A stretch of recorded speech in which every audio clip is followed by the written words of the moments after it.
I'm sure that you know you're just one person out of 7 billion on the planet.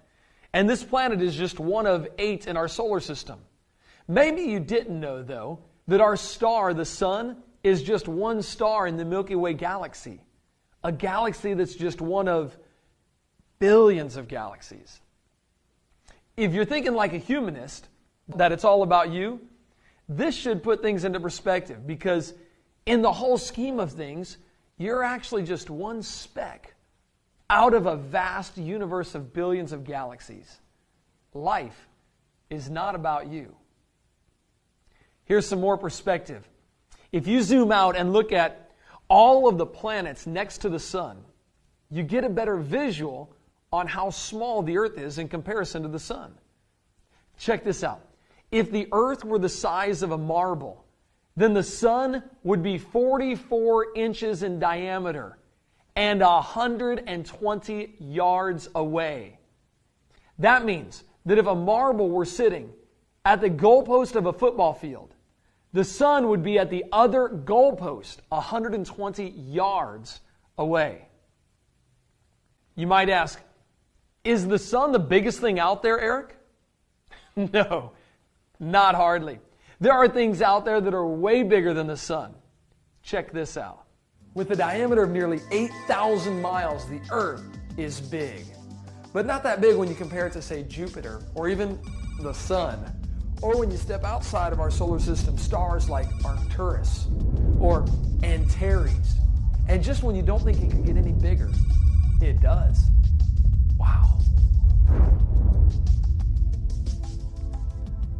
That's the Earth.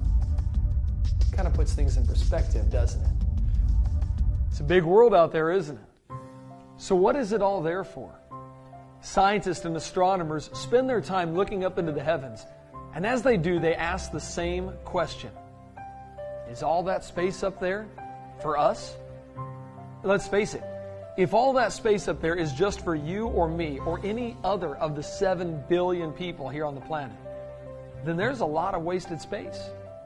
But believe it or not, it's not there for you and for me. David the psalmist didn't even have a telescope, and he knew what the heavens were doing.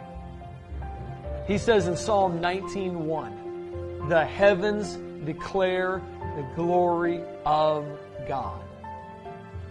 And the heavens are still doing the same thing today. They are declaring the glory of God.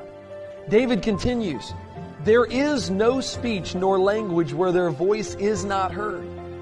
We cannot look up into creation without saying, "Wow, God, you are so big. You are so awesome. You are incredible. You should be running my life instead of me."